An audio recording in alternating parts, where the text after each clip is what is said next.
tanpa bullying dan aman. Kalau itu kan tidak perlu bangunan mewah. Bangunan di desa juga bisa untuk membuat kehangatan.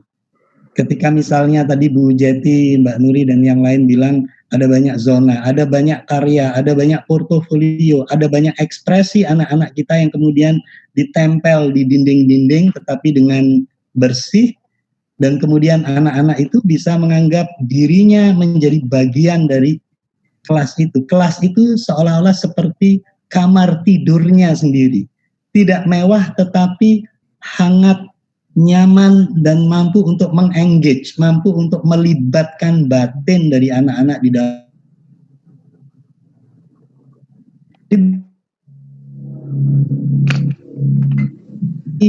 Miskin interaksi kemanusiaan itu juga banyak. AC, penuh komputer, tetapi interaksi guru dan muridnya hambar. Itu juga tidak akan membuat anak-anak betah di sekolah. Paling cuma untuk hanya ngadem itu bagus, ya.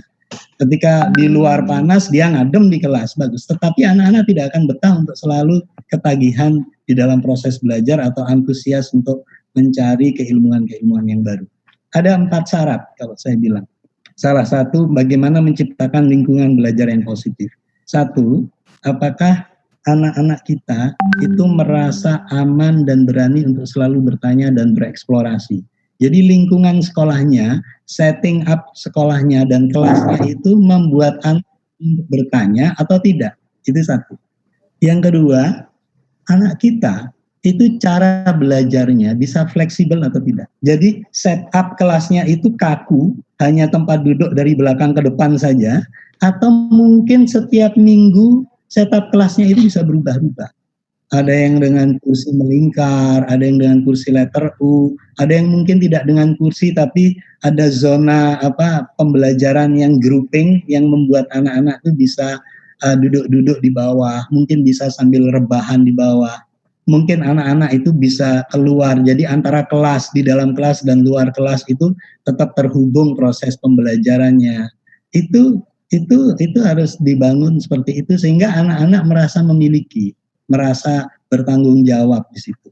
Kemudian yang ketiga, apakah karya-karya dan karya-karya portofolio dan emosi dari perasaan anak itu bisa terwakili di dalam kelas itu. Kalau itu terwakili, maka akan muncul belongingness, kepemilikan anak terhadap kelas itu. Kalau anak-anak sudah merasa memiliki, sama seperti orang tua dengan anaknya. Apapun kenakalan anaknya, orang tua pasti akan memaklumi.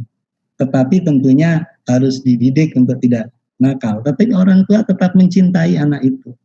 Maka dari itu, lingkungan yang seperti ini akan mampu menciptakan kecintaan bagi anak-anak itu untuk merasa memiliki kelasnya.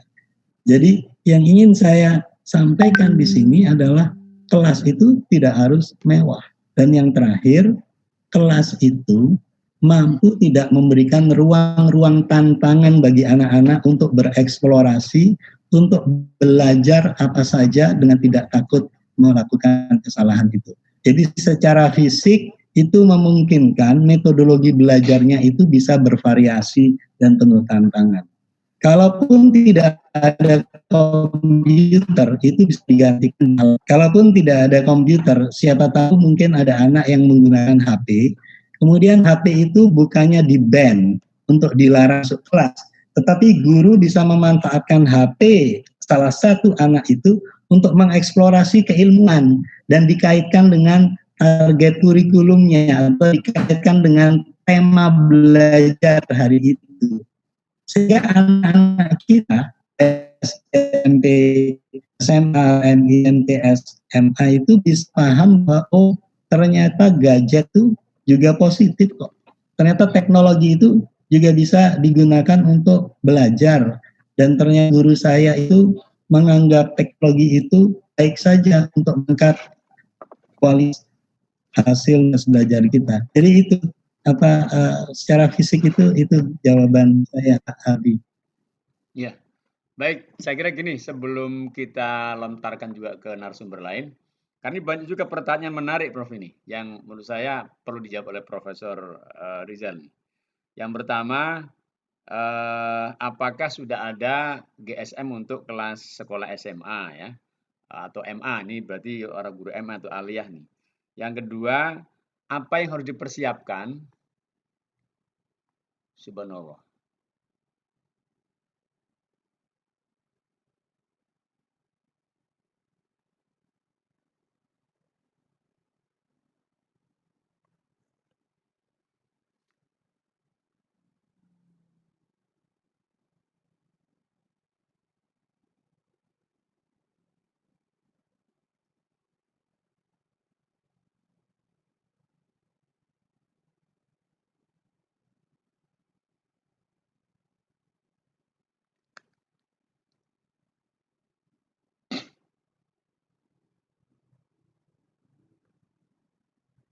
Nilai. Ya, mohon Nilai maaf. itu cukup Aduh, kayaknya diketahui sinyal nih, oleh Prof. anak-anaknya dan orang tuanya. Tidak perlu diketahui oleh orang lain agar tidak menimbulkan kecemburuan.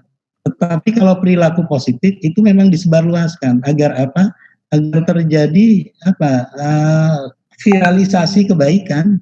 Karena kebaikan itu memang harus disebarluaskan, tidak dalam konteks untuk sombong dan apa ya, percaya.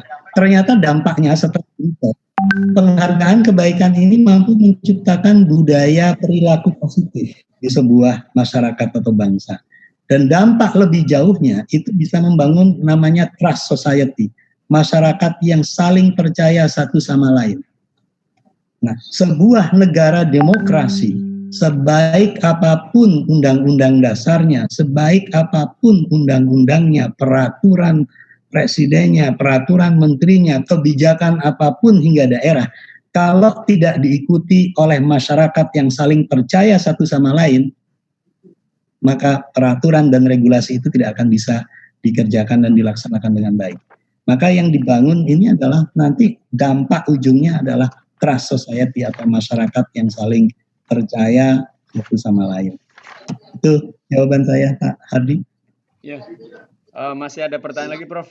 Ini bagaimana menerapkan GSM sementara lingkungan sangat kompetitif, kemudian dari pihak dinas atau Kementerian Agama juga tidak mendukung, gitu kan? Kemudian bisakah PGMI mengadakan pelatihan GSM secara online ini bekerjasama dengan Prof Rizal ini dari Bu Yeli Kusrita.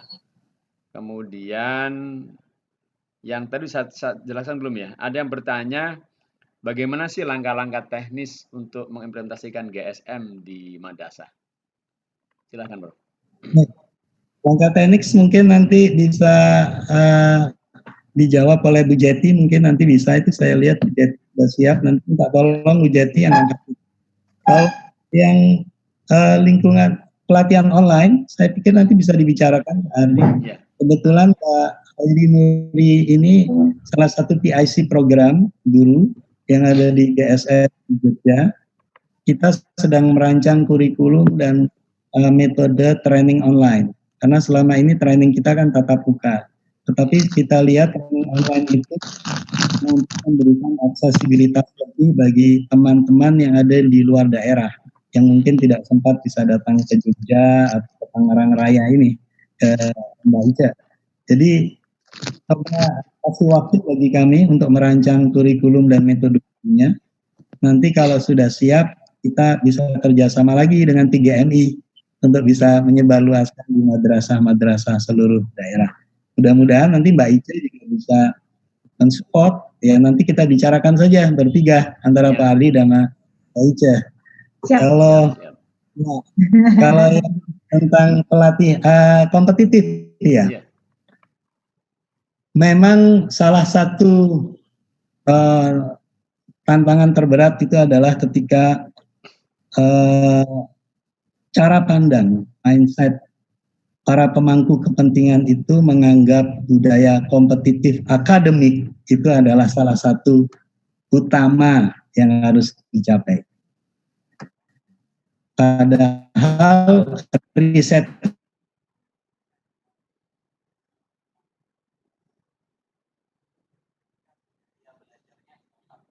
dan menyenangkan tadi kata Pak Hardi. Nggak mungkin budaya itu inovasi.